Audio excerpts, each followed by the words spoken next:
DRG Kids।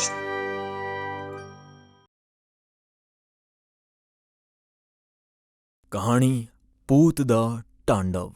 ਰਾਜਾ ਹੀਰਾਮਣੀ ਬੜੇ ਹੀ ਦਿਆਲੂ ਤੇ ਆਪਣੀ ਪ੍ਰਜਾ ਦੀ ਖਿਆਲ ਰੱਖਣ ਵਾਲੇ ਹੋਸ਼ਿਆਰਪੁਰ ਦੇ ਹੋਣਾ ਰਾਜਾ ਸੀ। ਉਹਨਾਂ ਦੇ ਦਰਬਾਰ ਵਿੱਚ ਜਿਹੜਾ ਵੀ ਆਪਣੀ ਫਰਿਆਦ ਲੈ ਕੇ ਆਉਂਦਾ, ਰਾਜਾ ਹੀਰਾਮਣੀ ਉਹਦੀ ਫਰਿਆਦ ਸੁਣਦੇ ਹੀ ਉਹਨਾਂ ਦੀ ਮਦਦ ਖੁੱਲ੍ਹ ਕੇ ਕਰਦੇ। ਇਹ ਵਜ੍ਹਾ ਸੀ ਹੋਸ਼ਿਆਰਪੁਰ ਦੀ ਪ੍ਰਜਾ ਆਪਣੇ ਰਾਜਾ ਹੀਰਾਮਣੀ ਦੇ ਨਾਲ ਬੜਾ ਪਿਆਰ ਕਰਦੀ ਸੀ। ਇਸ ਲਈ ਉਹਨਾਂ ਦੇ ਰਾਜ ਵਿੱਚ ਸਾਰੇ ਹੀ ਖੁਸ਼ ਸਨ।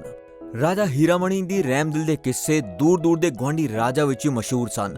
ਇੱਕ ਦਿਨ ਰਾਜਾ ਦੇ ਦਰਬਾਰ ਵਿੱਚ ਇੱਕ ਅਜੀਬ ਜਿਹੀ ਘਟਨਾ ਹੋਈ, ਜਿਹੜੀ ਇਤਿਹਾਸ ਵਿੱਚ ਪਹਿਲੇ ਕਦੀ ਵੀ ਨਹੀਂ ਹੋਈ ਸੀ। ਹੋਇਆ ਏਦਾਂ ਕਿ ਇੱਕ ਦਿਨ ਕਿੰਨੇ ਸਾਰੇ ਭੂਤ ਰਾਜੇ ਦੇ ਦਰਬਾਰ ਵਿੱਚ ਆਪਣੀ ਸਮੱਸਿਆ ਲੈ ਕੇ ਆ ਗਏ ਤੇ ਜ਼ੋਰ-ਜ਼ੋਰ ਦਰਬਾਰ ਵਿੱਚ ਇੱਧਰ ਉੱਧਰ ਟੱਪਣ ਲੱਗ ਪਏ। ਚੀਖ ਚੀਖ ਕੇ ਰਾਜੇ ਕੋਲੋਂ ਇਨਸਾਫ ਮੰਗਦੇ ਪਏ ਸੀ। ਰਾਜਾ ਹੀਰਾਮਣੀ ਮਹਾਰਾਜ ਦੀ ਜੈ। ਰਾਜਾ ਹੀਰਾਮਣੀ ਮਹਾਰਾਜ ਦੀ ਜੈ। ਤੁਸੀਂ ਸਾਰੇ ਸ਼ਾਂਤ ਹੋ ਜਾਓ, ਸਾਰਿਆਂ ਨੂੰ ਇਨਸਾਫ ਮਿਲੂਗਾ। ਇੱਕ ਇੱਕ ਕਰਕੇ ਮੈਨੂੰ ਆਪਣੀ ਸਮੱਸਿਆ ਦੱਸੋ। ਮਹਾਰਾਜ ਮੈਨੂੰ ਬਚਾ ਲਿਓ। ਮੈਨੂੰ ਆਜ਼ਾਦੀ ਚਾਹੀਦੀ ਮਹਾਰਾਜ। ਮਹਾਰਾਜ, ਅਸੀਂ ਸਾਰੇ ਤੁਹਾਡੇ ਗੁਆਂਢੀ ਰਾਜ ਦੇ ਭੂਤ ਹਨ। ਸਾਨੂੰ ਤੁਹਾਡੇ ਰਾਜ ਦੇ ਇੱਕ ਵੱਡੇ ਖਤਰਨਾਕ ਤਾਂਤਰਿਕ ਨੇ ਵਰਸ਼ਾਂ ਤੋਂ ਆਪਣੇ ਕੈਦ ਵਿੱਚ ਰੱਖਿਆ ਹੋਇਆ ਹੈ। ਹਾਂ ਮਹਾਰਾਜ, ਸਾਨੂੰ ਉਸ ਤਾਂਤਰਿਕ ਕੋਲੋਂ ਛੁਟਕਾਰਾ ਚਾਹੀਦਾ ਹੈ। ਸਾਨੂੰ ਇਨਸਾਫ਼ ਚਾਹੀਦਾ ਮਹਾਰਾਜ। ਮਹਾਰਾਜ, ਉਹ ਤਾਂਤਰਿਕ ਆਪਣੀ ਤੰਤਰ ਮੰਤਰ ਵਿਦਿਆ ਨਾਲ ਸਾਨੂੰ ਆਪਣੇ ਕਬਜ਼ੇ ਵਿੱਚ ਕਰਕੇ ਸਾਡੇ ਕੋਲੋਂ ਉਲਟੇ ਸਿੱਧੇ ਕੰਮ ਕਰਾਉਂਦਾ ਹੈ। ਉਸ ਤਾਂਤਰਿਕ ਦਾ ਨਾਂ ਕੀ ਹੈ ਤੇ ਉਹ ਤੁਹਾਡੇ ਕੋਲੋਂ ਕਿਸ ਤਰ੍ਹਾਂ ਦੇ ਕੰਮ ਕਰਵਾਉਂਦਾ ਹੈ? ਮਹਾਰਾਜ, ਉਸ ਤਾਂਤਰਿਕ ਦਾ ਨਾਮ ਭੈਰਵਰਾਜ ਹੈ। ਉਹਨੇ ਮੇਰੇ ਕੋਲੋਂ ਦੋ ਭਰਾਵਾਂ ਵਿੱਚ ਝਗੜਾ ਕਰਾਉਣ ਦਾ ਨੀਚ ਕੰਮ ਕਰਵਾਇਆ। ਤਾਂਤਰਿਕ ਦੇ ਕਹਿਣੇ ਉੱਤੇ ਹੀ ਮੈਂ ਜੈ ਕੁਮਾਰ ਅਤੇ ਰੁਚੀ ਦਾ ਵਿਆਹ ਨਹੀਂ ਹੋਣ ਦਿੱਤਾ। ਮਹਾਰਾਜ, ਇਸ ਤਰ੍ਹਾਂ ਉਹ ਸਾਡੇ ਕੋਲੋਂ ਕਿੰਨੇ ਸਾਰੇ ਗਲਤ ਕੰਮ ਕਰਵਾਉਂਦਾ ਹੈ। ਜੇ ਉਹਦਾ ਕੰਮ ਨਾ ਕਰੇ ਤੇ ਉਹ ਸਾਡੇ ਉੱਤੇ ਗਰਮ ਖੋਲਦਾ ਹੋਇਆ ਤੇਲ ਡਾਲਦਾ ਹੈ। ਸਾਨੂੰ ਤਰ੍ਹਾਂ ਦੀ ਯਾਤਨਾ ਦੇ ਕੇ ਪ੍ਰਤਾੜਿਤ ਵੀ ਕਰਦਾ ਹੈ। ਮਹਾਰਾਜ, ਕਦੀ ਤਾਂ ਭੈਰਵਨਾਥ ਸਾਡੇ ਕੋਲੋਂ ਛੋਟੇ ਮਾਸੂਮ ਵਿਚਾਰੇ ਬੱਚਿਆਂ ਨੂੰ ਡਰਾਉਣ ਦਾ ਕੰਮ ਵੀ ਕਰਵਾਉਂਦਾ ਹੈ। ਇਹੋ ਜੀ ਗੱਲ ਹੈ। ਉਹ ਦੁਸ਼ਟ ਤਾਂਤਰਿਕ ਕਿੱਥੇ ਰਹਿੰਦਾ ਹੈ? ਰਾਮਨਗਰ ਦੇ ਹਨੂਮਾਨ ਮੰਦਿਰ ਦੇ ਪਿੱਛੇ ਇੱਕ ਪੁਰਾਣਾ ਖੰਡਰ ਹੈ, ਉੱਥੇ ਰਹਿੰਦਾ ਹੈ ਉਹ। ਕੱਲ ਰਾਤ ਨੂੰ ਉਹਦੀ ਭੂਤੋ ਵਾਲੀ ਵੱਡੀ ਬੋਤਲ ਖੁੱਲ ਗਈ ਸੀ। ਇਸ ਲਈ ਇਹ ਸਾਰੇ ਭੂਤ ਭੱਜ ਕੇ ਤੁਹਾਡੇ ਦਰਬਾਰ ਵਿੱਚ ਇਨਸਾਫ ਦੇ ਲਈ ਆਏ ਨੇ। ਮੈਂ ਸਾਰਾ ਮਾਮਲਾ ਸਮਝ ਗਿਆ। ਤੁਸੀਂ ਚਿੰਤਾ ਨਾ ਕਰੋ, ਮੈਂ ਤੁਹਾਡੇ ਨਾਲ ਪੂਰਾ ਇਨਸਾਫ ਕਰਾਂਗਾ ਤੇ ਉਹ ਦੁਸ਼ਟ ਨੂੰ ਸਖਤ ਤੋਂ ਸਖਤ ਸਜ਼ਾ ਦਿਆਂਗਾ ਮੈਂ। ਮਹਾਰਾਜ, ਜਲਦੀ ਤੋਂ ਜਲਦੀ ਉਸ ਦੁਸ਼ਟ ਤਾਂਤਰਿਕ ਭੈਰਵਨਾਥ ਨੂੰ ਫੜ ਕੇ ਆਪਣੇ ਦਰਬਾਰ ਵਿੱਚ ਬੁਲਾ ਲਿਓ, ਨਹੀਂ ਤੇ ਉਹ ਦੁਬਾਰਾ ਆਪਣੀ ਮਾਇਆਵੀ ਸ਼ਕਤੀ ਨਾਲ ਸਾਨੂੰ ਸਾਰੇ ਭੂਤਾਂ ਨੂੰ ਇੱਕ ਕਰਕੇ ਵਾਰੀ ਨਾਲ ਆਪਣੀ ਕੋਲ ਬੁਲਾ ਕੇ ਬੋਤਲ ਵਿੱਚ ਬੰਦ ਕਰਕੇ ਕੈਦ ਕਰ ਲਊਗਾ। ਹਾਂ ਮਹਾਰਾਜ, ਤੇ ਉਹ ਦੁਬਾਰਾ ਸਾਡੇ ਕੋਲੋਂ ਉਲਟੇ ਸਿੱਧੇ ਕੰਮ ਕਰਾਊਗਾ। ਸਾਨੂੰ ਉਸ ਪਾਪੀ ਕੋਲੋਂ ਬਚਾ ਲਵੋ ਮਹਾਰਾਜ। ਸੈਨਾਪਤੀ, ਸਿਪਾਹੀਆਂ ਨੂੰ ਭੇਜ ਕੇ ਜਲਦੀ ਤੋਂ ਜਲਦੀ ਉਸ ਦੁਸ਼ਟ ਪਾਪੀ ਤਾਂਤਰਿਕ ਨੂੰ ਉਹਦੀ ਪੁੱਤਾਂ ਵਾਲੀ ਬੋਤਲ ਨਾਲ ਫੜ ਕੇ ਸਾਡੇ ਦਰਬਾਰ ਵਿੱਚ ਪੇਸ਼ ਕੀਤਾ ਜਾਵੇ। ਜੋ ਤੁਹਾਡੀ ਆਗਿਆ ਮਹਾਰਾਜ। ਉਧਰ ਖੰਡਰ ਵਿੱਚ ਤਾਂਤਰਿਕ ਭੈਰਵਨਾਥ ਗੂੜੀ ਨਿੰਦਰ ਵਿੱਚ ਸੁੱਤਾ ਪਿਆ ਸੀ। ਵੇਖਣ ਵਿੱਚ ਉਹ ਤਾਂਤਰਿਕ ਬੜਾ ਹੀ ਡਰਾਉਣਾ ਤੇ ਭਿਆਨਕ ਸੀ। ਤਾਂਤਰਿਕ ਜਦੋਂ ਨੀਂਦ ਤੋਂ ਅਚਾਨਕ ਉੱਠ ਕੇ ਭੂਤਾਂ ਵਾਲੀ ਵੱਡੀ ਸਾਰੀ ਬੋਤਲ ਖੁੱਲੀ ਹੋਈ ਵੇਖਦਾ ਹੈ ਤੇ ਤਾਂਤਰਿਕ ਦੇ ਹੋਸ਼ ਉੜ ਜਾਂਦੇ ਹਨ। ਦੋਵਾਂ ਹੱਥਾਂ ਨਾਲ ਬੋਤਲ ਫੜ ਕੇ ਉਹ ਜ਼ੋਰ ਦੀ ਬੋਲਦਾ ਹੈ, ਮੈਂ ਬਰਬਾਦ ਹੋ ਗਿਆ। ਇਹ ਬੋਤਲ ਖੋਲੀ ਕਿਸਨੇ? ਮੇਰੇ ਸਾਰੇ ਭੂਤ ਭੱਜ ਗਏ। ਮੈਂ ਬਰਬਾਦ ਹੋ ਗਿਆ। ਹਾਏ, ਮੇਰੇ ਵਰਿਆਂ ਦੀ ਸਾਰੀ ਮਿਹਨਤ ਮਿੱਟੀ ਵਿੱਚ ਮਿਲ ਗਈ। ਮੈਂ ਕਿਸੇ ਨੂੰ ਨਹੀਂ ਛੱਡਾਂਗਾ। ਉਹ ਉੱਤੇ ਵੇਖ ਕੇ ਅੱਖ ਬੰਦ ਕਰਕੇ ਕੁਝ ਮੰਤਰ ਪੜਦਾ ਹੈ। ਓਮ ਹਰੀਮ ਕਰੀਮ ਚਮੁੰਡਾ ਵਿੱਚੇ ਫਟ। ਸੁਣ ਲੋ ਮੇਰੇ ਗੁਲਾਮ ਪੁੱਤੋ, ਸ਼ਰਾਫਤ ਨਾਲ ਮੇਰੇ ਕੋਲ ਇਸ ਬੋਤਲ ਦੇ ਵਿੱਚ ਆ ਜਾਓ, ਨਹੀਂ ਤੇ ਮੈਂ ਤੁਹਾਨੂੰ ਆਪਣੀ ਸ਼ਕਤੀ ਨਾਲ ਬੁਲਾ ਕੇ ਤੁਹਾਨੂੰ ਗਰਮ ਤੇਲ ਵਿੱਚ ਪਾ ਕੇ ਤੁਹਾਤੋਂ ਤਾਂਡਵ ਨਾ ਕਰਵਾਇਆ ਤਾਂ ਮੇਰਾ ਨਾਮ ਤਾਂਤਰਿਕ ਭੈਰਵਨਾਥ ਨਹੀਂ। ਸੁਣ ਲੋ ਕੰਨ ਖੋਲ ਕੇ। ਫਿਰ ਤਾਂਤਰਿਕ ਥੱਲਿਓਂ ਭਭੂਤੀ ਚੁੱਕ ਕੇ ਹਵਾ ਵਿੱਚ ਫੂਕਦਾ ਹੈ ਤੇ ਇੱਕ ਡੰਡਾ ਹਵਾ ਵਿੱਚ ਘੁਮਾਉਂਦੇ ਹੋਏ ਬੋਲਦਾ ਹੈ ਇੱਕ ਅਜੀਬ ਜਿਹਾ ਮੰਤਰ, ਜੈ ਜਗਦਮ ਕਲ ਕਲਤਮ। ਜਾਦੂ ਟੂਣੇ ਦੇ ਖੇਲ ਖਿਡੌਣੇ। ਜੈ ਖਲ ਖਲ ਖਤਮ, ਜੈ ਕਾਲੀ ਕਲਕੱਤੇ ਵਾਲੀ, ਮੇਰਾ ਮੰਤਰ ਨਾ ਜਾਵੇ ਖਾਲੀ।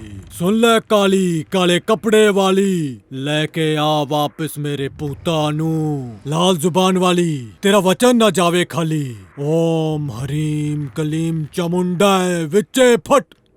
ਉਹ ਡੰਡੇ ਨਾਲ ਸਾਹਮਣੇ ਰੱਖਿਆ ਹੋਇਆ ਇੱਕ ਮਿੱਟੀ ਦਾ ਕੜਾ ਤੋੜ ਦਿੰਦਾ ਹੈ ਤੇ ਉਹਦੇ ਵਿੱਚ ਅੱਗ ਤੇ ਧੂਆਂ ਨਿਕਲਦਾ ਹੈ ਤੇ ਤਾਂਤਰਿਕ ਦੀਆਂ ਅੱਖਾਂ ਲਾਲ ਹੋ ਜਾਂਦੀਆਂ ਹਨ। ਇੱਧਰ ਕੋੜੇ ਤੇ ਰਾਜਾ ਦੇ ਦੋ ਸਿਪਾਹੀ ਤਾਂਤਰਿਕ ਨੂੰ ਫੜਨ ਦੇ ਲਈ ਤੇਜ਼ੀ ਨਾਲ ਖੰਡਰ ਦੀ ਵੱਲ ਜਾ ਰਹੇ ਹਨ। ਦਰਬਾਰ ਵਿੱਚ ਭੂਤਾਂ ਵਿੱਚ ਖਲਬਲੀ ਮੱਚੀ ਹੋਈ ਹੈ। ਸਾਰੇ ਭੂਤ ਚੀਖਦੇ ਪਏ ਹਨ। ਰਾਜਾ ਜੀ ਤੇ ਸੈਨਾਪਤੀ ਸਾਰਿਆਂ ਨੂੰ ਸ਼ਾਂਤ ਕਰਨ ਵਿੱਚ ਲੱਗੇ ਹੋਏ ਨੇ। ਤਾਂਤਰਿਕ ਦੇ ਮੰਤਰਾਂ ਦਾ ਅਸਰ ਭੂਤਾਂ ਉੱਤੇ ਹੋਣ ਲੱਗਦਾ ਹੈ ਤੇ ਇੱਕ ਇੱਕ ਭੂਤ ਚੀਖਦੇ ਹੋਏ ਦਰਬਾਰ ਤੋਂ ਗਾਇਬ ਹੋ ਕੇ ਤਾਂਤਰਿਕ ਦੇ ਕੋਲ ਜਾਣ ਲੱਗਦੇ ਨੇ। ਮਹਾਰਾਜ, ਤਾਂਤਰਿਕ ਸਾਨੂੰ ਬੁਲਾਉਂਦਾ ਪਿਆ ਏ। ਅਸੀਂ ਉੱਥੇ ਨਹੀਂ ਜਾਣਾ। ਸਾਨੂੰ ਬਚਾ ਲਿਓ ਮਹਾਰਾਜ, ਮੈਨੂੰ ਬਚਾ ਲਿਓ। ਬੋਲਦੇ ਬੋਲਦੇ ਉਹ ਤੇਜ਼ੀ ਨਾਲ ਦਰਬਾਰ ਤੋਂ ਗਾਇਬ ਹੋ ਜਾਂਦਾ ਹੈ। ਤੁਸੀਂ ਸਾਰੇ ਸ਼ਾਂਤ ਹੋ ਜਾਓ। ਬਹੁਤ ਛੇਤੀ ਸਾਡੇ ਸਿਪਾਹੀ ਤਾਂਤਰਿਕ ਨੂੰ ਗ੍ਰਿਫਤਾਰ ਕਰਕੇ ਲਿਆਉਣਗੇ। ਮੈਂ ਤੁਹਾਡੀ ਤਕਲੀਫ ਸਮਝ ਸਕਣਾ, ਤੁਸੀਂ ਸਾਰੇ ਥੋੜਾ ਸਬਰ ਕਰੋ, ਸਭ ਠੀਕ ਹੋ ਜਾਵੇਗਾ। ਮਹਾਰਾਜ ਬਚਾ ਲੋ, ਮੈਂ ਜਾ ਰਿਹਾ। ਮੈਂ ਵੀ ਜਾ ਰਿਹਾ ਮਹਾਰਾਜ। ਉਹ ਤਾਂਤਰਿਕ ਮੈਨੂੰ ਬੜਾ ਕੁੱਟੂਗਾ, ਮੈਨੂੰ ਬੋਤਲ 'ਚ ਬੰਦ ਕਰਕੇ ਰੱਖੂਗਾ। ਸਾਨੂੰ ਬਚਾ ਲਓ ਮਹਾਰਾਜ, ਸਾਨੂੰ ਬਚਾ ਲਓ ਮਹਾਰਾਜ, ਸਾਨੂੰ ਬਚਾ ਲਓ। ਦਰਬਾਰ ਵਿੱਚ ਸਿਰਫ ਰਾਜਾ ਤੇ ਸੈਨਾਪਤੀ ਤੇ ਕੁਝ ਦਰਬਾਰੀ ਹੀ ਰਹਿ ਜਾਂਦੇ ਹਨ। ਰਾਜਾ ਇੱਧਰ ਤੋਂ ਉੱਧਰ ਚਿੰਤਾ ਵਿੱਚ ਟਹਿਲਦਾ ਪਿਆ ਹੈ। ਸੈਨਾਪਤੀ, ਮੈਨੂੰ ਬੜਾ ਹੀ ਅਫਸੋਸ ਹੈ ਕਿ ਮੇਰੇ ਰਾਜ ਵਿੱਚ ਇੰਨੇ ਸਾਰੇ ਪੁੱਤਾਂ ਨੂੰ ਉਸ ਦੁਸ਼ਟ ਤਾਂਤਰਿਕ ਨੇ ਕੈਦ ਕਰਕੇ ਰੱਖਿਆ ਹੋਇਆ ਹੈ। ਮੇਰੇ ਕੋਲੋਂ ਉਹਨਾਂ ਪੁੱਤਾਂ ਦਾ ਦੁੱਖ ਬਿਲਕੁਲ ਵੀ ਵੇਖਿਆ ਨਹੀਂ ਜਾ ਰਿਹਾ। ਤੁਸੀਂ ਸਾਰਿਆਂ ਦੇ ਦੁੱਖ ਨੂੰ ਚੰਗੀ ਤਰ੍ਹਾਂ ਸਮਝਦੇ ਹੋ ਮਹਾਰਾਜ। ਸੈਨਾਪਤੀ, ਮੈਂ ਜਲਦੀ ਤੋਂ ਜਲਦੀ ਸਾਰਿਆਂ ਪੁੱਤਾਂ ਨੂੰ ਆਜ਼ਾਦ ਕਰਕੇ ਉਹਨਾਂ ਨੂੰ ਰਾਜੀ ਖੁਸ਼ੀ ਆਪਣੇ ਆਪਣੇ ਰਾਜ ਵਿੱਚ ਭੇਜਣਾ ਚਾਹੁੰਦਾ। ਇਧਰ ਤਾਂਤਰਿਕ ਦੀ ਬੋਤਲ ਵਿੱਚ ਇੱਕ ਤੋਂ ਬਾਅਦ ਇੱਕ ਭੂਤ ਵੜੇ ਹੀ ਜਾਂਦੇ ਹਨ ਤੇ ਤਾਂਤਰਿਕ ਉੱਚੀ ਉੱਚੀ ਹੱਸਦਾ ਹੈ।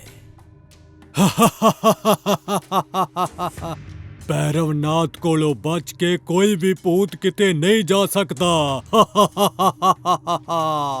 ਜਰਾਤ ਨੂੰ ਤੁਹਾਨੂੰ ਭੱਜਣ ਦੀ ਸਜ਼ਾ ਮਿਲੂਗੀ, ਫਿਰ ਤੁਹਾਨੂੰ ਕੋਈ ਨਹੀਂ ਬਚਾ ਸਕਦਾ। ਉਦੋਂ ਹੀ ਸਿਪਾਹੀ ਤਾਂਤਰਿਕ ਦੇ ਖੰਡਰ ਵਿੱਚ ਪਹੁੰਚ ਜਾਂਦੇ ਹਨ। ਅਸੀਂ ਤੁਹਾਨੂੰ ਗ੍ਰਿਫਤਾਰ ਕਰਨ ਆਏ ਹਾਂ। ਪਰ ਮੈਂ ਕੀ ਕੀਤਾ ਏ? ਜੇ ਤੁਸੀਂ ਮੈਨੂੰ ਗ੍ਰਿਫਤਾਰ ਨਹੀਂ ਕਰੋਗੇ ਤਾਂ ਮੈਂ ਤੁਹਾਨੂੰ 50-50 ਸੋਨੇ ਦੀਆਂ ਅਸ਼ਰਫੀਆਂ ਦਊਂਗਾ।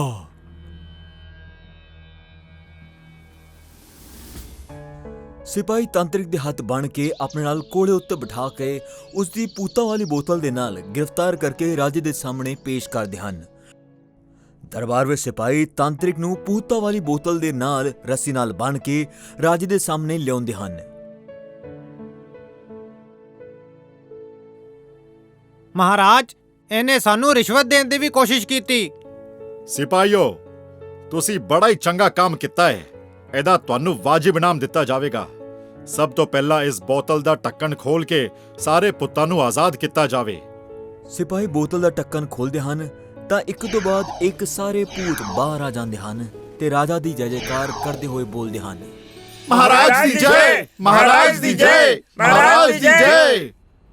ਸੁਣ ਤਾਂਤਰਿਕ, ਤੂੰ ਮੇਰੇ ਹੀ ਰਾਜ ਵਿੱਚ ਰਹਿ ਕੇ ਦੂਸਰੇ ਰਾਜਾਂ ਦੇ ਮਾਸੂਮ ਪੁੱਤਾਂ ਨੂੰ ਕੈਦ ਕਰਕੇ ਬੜਾ ਹੀ ਵੱਡਾ ਅਪਰਾਧ ਕੀਤਾ ਹੈ। ਇਸੇ ਲਈ ਤੈਨੂੰ 10 ਸਾਲ ਦੇ ਲਈ ਕਾਲ ਕੋਠਰੀ ਵਿੱਚ ਰੱਖਿਆ ਜਾਵੇਗਾ। ਇਹੀ ਤੇਰੀ ਸਜ਼ਾ ਹੈ। ਮਹਾਰਾਜ ਮੈਨੂੰ ਮਾਫ ਕਰ ਦਿਓ। ਸਿਪਾਹੀਓ, ਲੈ ਜਾਓ ਇਹਨੂੰ ਤੇ ਕਾਲ ਕੋਠਰੀ ਵਿੱਚ ਸੁੱਟ ਦਿਓ। ਮਹਾਰਾਜ ਦੀ ਜੈ, ਮਹਾਰਾਜ ਦੀ ਜੈ, ਮਹਾਰਾਜ ਦੀ ਜੈ। ਅੱਜ ਤੋਂ ਸਾਰੇ ਪੁੱਤ ਆਜ਼ਾਦ ਨੇ। ਹੁਣ ਤੁਸੀਂ ਆਪਣੇ ਆਪਣੇ ਰਾਜ ਵਿੱਚ ਜਾ ਕੇ ਆਪਣੇ ਆਪਣੇ ਠਿਕਾਣੇ ਉੱਤੇ ਖੁੱਲ੍ਹ ਕੇ ਆਜ਼ਾਦੀ ਨਾਲ ਰਹਿ ਸਕਦੇ ਹੋ। ਧੰਨਵਾਦ ਮਹਾਰਾਜ, ਤੁਹਾਡੇ ਵਰਗਿਆ ਰਾਜਾ ਅਸੀਂ ਕਦੀ ਨਹੀਂ ਵੇਖਿਆ। ਰਾਜਾ ਹੀਰਾਮਣੀ ਮਹਾਰਾਜ ਦੀ ਜੈ। ਰਾਜਾ ਹੀਰਾਮਣੀ ਮਹਾਰਾਜ ਦੀ ਜੈ। ਇਸ ਤਰ੍ਹਾਂ ਰਾਜਾ ਨੇ ਭੂਤਾਂ ਨੂੰ ਇਨਸਾਫ ਦਿਲਾਇਆ।